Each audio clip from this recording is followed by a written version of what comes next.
was on the site 10 minutes after the second tower collapsed, and it was a ghost town as far as members go, and it just proceeded to get more and more chaotic because guys were arriving, there was no order, and when the Scientologists arrived, an air of order entered in because there was something that was being organized and run very, very efficiently. Their involvement was paramount in that it was critical. It was critical, it was first and it was foremost, and it was unforgettable. There's a lot of very highly stressed, worn out, exhausted rescue people here, and your contribution to helping them to deal with their problems and deal with their upset emotions and to have some tranquility and rest has been a very productive and very worthwhile effort. On the disaster site, there was the Scientology ministers group that was of great help, soothing our minds, talking to us, trying just to make our mind clearer. Although we were all down there working on adrenaline, it was still helpful to have them keep us, keep you uplifting and keep you motivated to do what you had to do. We kind of get a lot of the credit, but I think a lot of the credit has to go to the people on the outskirts, such as, the Scientology minister volunteers and such that, provided us with comfort while we were down there at a time when we needed it, probably more than most people understand or realize. Well, I just want to say thank you. Who's ever listening, from the bottom of my heart, I just want to say thank you because I know for a fact that you've made a difference. I saw it firsthand. And, it takes a lot. It takes special people to leave their house, to leave where they're from, and to come down for weeks at a time and to give of themselves freely and, just to genuinely because they want to make a difference. And I know for a fact he's made a difference. In a crisis such as we had at that time, it was a wonderful thing to suddenly see almost, as it were, spontaneous people like the Scientology volunteer ministers appearing as if out of nowhere.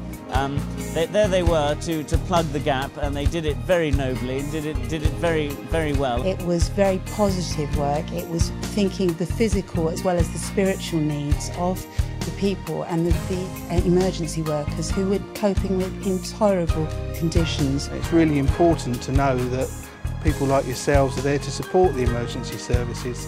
I mean, after the terrible bombings in London, I know they're providing basic things like, food and drink, but it's also the support of being able to talk to other people like yourselves, to relieve the pressure. Even just to briefly talk to and to break up that part of the day, just for that moment or so, was very encouraging. By administering to them, that person was able to stand up and go forward. They give that human touch wherever it's needed, whenever it's needed.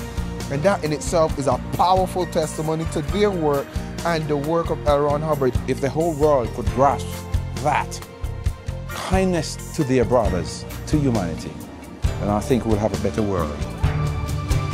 They sacrificed a lot in Sri Lanka, and they help the Sri Lankans.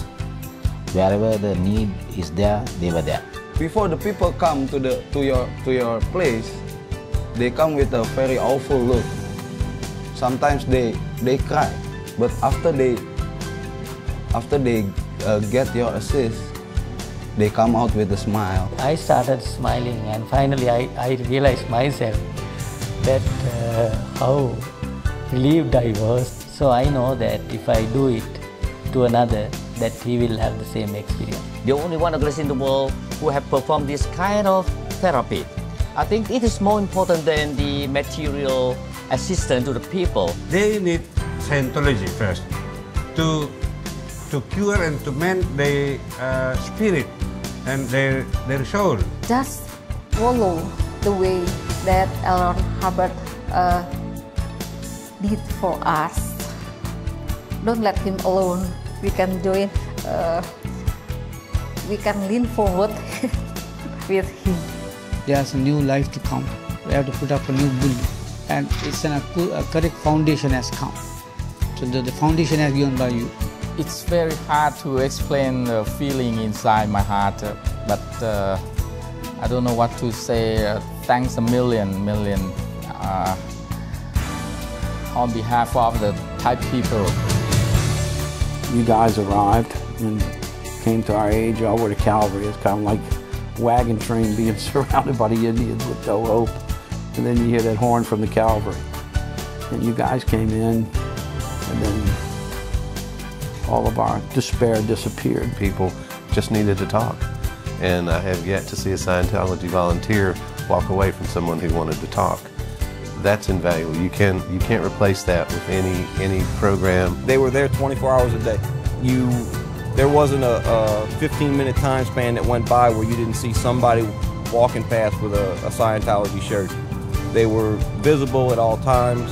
Whatever we needed, whether it was counseling, whether somebody to talk to, whether it was service in the community, they were available. The ministers were able to offer something that we, the community, could not.